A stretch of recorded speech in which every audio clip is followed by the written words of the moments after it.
l'étranger, tu es mon invité en Chine.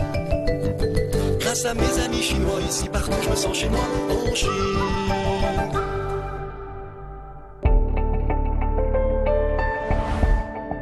Je suis dans la rue principale d'Harbin, cette grande ville du nord de la Chine, au charme tout particulier, influencée par la culture russe, française et chinoise bien sûr.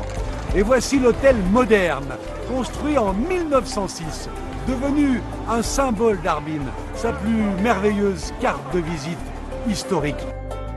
Et nous nous trouvons devant l'ancienne voie ferrée qui reliait la Chine à la Russie, construite entre 1898 et 1903. Elle est aujourd'hui fermée et remplacée par une autre voie de chemin de fer, beaucoup plus moderne et beaucoup plus rapide. Nous sommes en 1906. Joseph Caspé, un juif russe installé en Chine, décide de construire un grand hôtel, appelé moderne dans cette époque de changement. Cette clé qui a plus d'un siècle ouvre la porte de la chambre des secrets. C'est ici que le propriétaire de l'hôtel cachait sa collection de montres et de bijoux.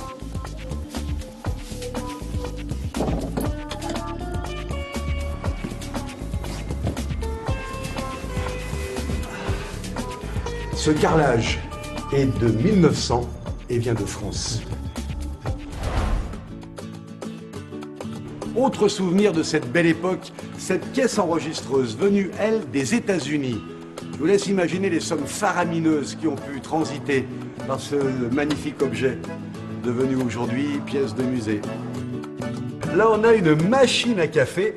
Bon, il fallait pas être très pressé, il fallait pas demander d'expresso à l'époque. Et puisqu'on parle de temps, au-dessus, l'horlogerie datant de 1913 et importée par les Russes. Il y a fort longtemps, de très hautes personnalités, on dirait aujourd'hui des super VIPs, venaient ici pour admirer des spectacles, regarder des films, et les plus privilégiés d'entre eux avaient droit à cette chambre des secrets. Nous sommes en 1933.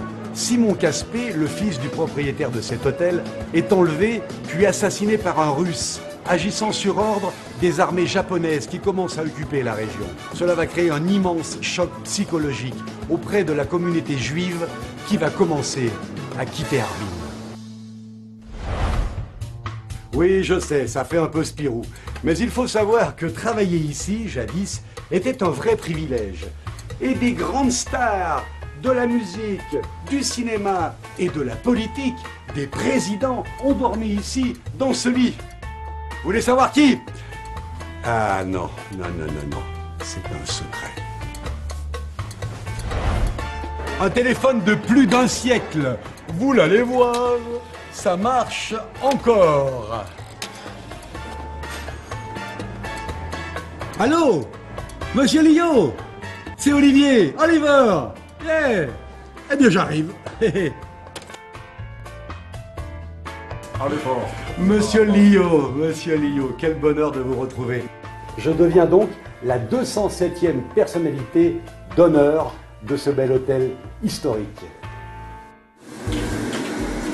La gastronomie de la province du Heilongjiang fait partie intégrante du patrimoine culturel de la région. Ici, on a toujours accordé une grande importance à la qualité sanitaire des plats qui sont servis. Alors, je vais tenter une expérience un peu too much, mais c'est ce que l'on faisait à l'époque. Voyons, voyons.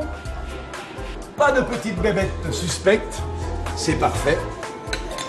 On peut envoyer. Il faut savoir également que Joseph Caspé avait été naturalisé français. Aujourd'hui, nous en sommes à 25 directeurs qui s'y sont succédés depuis sa création. Vous voulez être le 26e? Alors écrivez pour postuler. Etienne?